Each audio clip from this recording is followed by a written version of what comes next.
Hello mga my loves, ngayon naisipan ko mag-refill at maglinis ng shop. Dahil at tagal ko na nga hindi nakapaglinis dahil sunod-sunod yung mga kaganapan natin. Kasi no May nakunan ako tapos nandiyan naman kinasal kami. Habang abala ako dito sa paglilinis sa shop, yung asawa ko naman abala din sa kanyang booking dahil nagsa-sideline siya sa Lalamove. Hindi naman tayo glass wall at glass door my loves, kaya pumapasok talaga yung alikabok sa loob ng shop natin. Kaya kung ganito yung tindahan niyo open, dapat masipag ka talaga magpagpagpagpag at maglinis. Kaya naisipan ko bumili ng plastic sa Shopee para iayos, ibalot yung mga white at yung mga light colors para iwas din dumi o maalikabukan. Hindi pa kasi ganun kalakihan yung kita ko kaya hindi ko pa mapag-glass wall or glass door yung shop namin. Yung mga paninda pala natin my loves, yung mga nasa loob brand new, tapos yung mga nasa labas mga uhay-uhay. Lahat ng mga paninda na to my loves, kabisado ko kasi isa-isa tong sinusort ko mga my loves at isa-isa nilalagyan ko ng tag at ng code. Isa-isa ko rin to nilalagyan ng price mga my loves. Sa sobrang dami nito mga my loves, nahihirapan na ako mag-isip ng code. Charot. Simpleng code lang naman nilalagay ko mga my loves para sa inventory mga my loves. Makikita ko kung kumita ko sa item na to. Naisipan to maglinis at mag-ayos yung open ng store kasi di ko na siya kaya pag close na yung store. Kasi gano'n naman dapat talaga. Pag close dapat dun ka nagre-refill at naglilinis para puro benta na lang, walang sagabal. Kaso dahil walang ako empleyado, ako lahat kumikilos, kaya ginawa ko na lang siya sa umaga. Di ko na kasi kaya sa gabi kasi banding na lang namin yun tapos pahinga na lang. Dati kasi mga my loves, nagagawa ko siya ng gabi. Dati nag-aayos ako, naglilinis. Kaso di talaga kaya kasi kinabukasan magbebenta ka pa, dapat malakas energy mo. Kasi mapusisi rin talaga yung paglilinis at pagsusort pag-aayos. Hindi siya basta-basta. Ilang oras din yung ilalaan mo.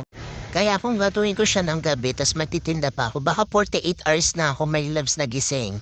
Huwag niyo ko hinahaman kasi kaya ko talaga yung gawin my love. Kaso naisip ko kulang pa yung kikitain ko sa pagpapalibing sa atin.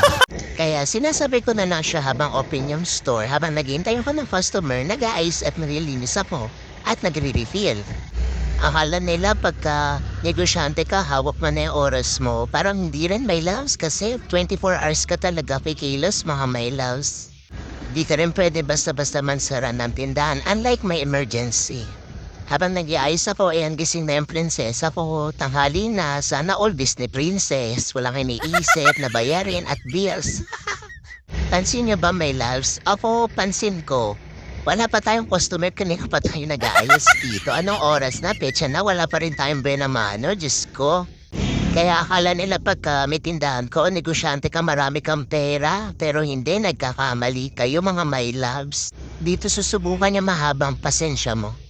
Kasi sa business naman, hindi naman laging panalo. May mga times rin naman talaga na sobrang tumal. Pero importante, hindi ka marunong sumuko. Maganda lang sa negosyo, ang advantage lang talaga dyan kasi wala kang amo. Wala kang maraming pakikisamahan. Walang toxic. Pati sa mga ibang katrabaho. Hindi ko naman nilalahat pero may mga ganun talaga. Naalala ko kasi dati, yung mga ibang katrabaho ko galit sa akin kahit wala akong ginagawa. Yung mga ka-level na posisyon ko ha. Pero yung mga boss ko tuwan-tuwa sa akin. Pinopromote pa ako o nire-regular. Ewan ko bakit nagagalit sa akin yung mga ka-level ko. Kala nila nakikipagkompetensya ako pero hindi naman talaga. Ginagawa ko lang talaga yung part ko. Kasi pag ako naging empleyado mo, nakonswerte mo talaga sa akin kasi iilam talaga yung pahinga ko. Siguro dahil bida-bida talaga ako, sa sobrang bida-bida ko, ito nagkaroon na ako ng sariling negosyo. Kaya sobrang salamat talaga sa lahat ng mga sumuporta sa akin simula 2020. Mga my loves din ako, iniwanan nandyan pa rin kayo simula nag-live selling ako. Kaya ito na, tumagulago na yung negosyo natin. Ang sarap lang talaga sa pakiramdam, no? Yung gusto mo at nasa puso mo yung ginagawa mo. At sa wakang my loves, nagkaroon na rin tayo ng customer. Salamat sir, nakabili siya ng 2 t-shirt. Ayan mga my loves, maraming salamat sa panonood.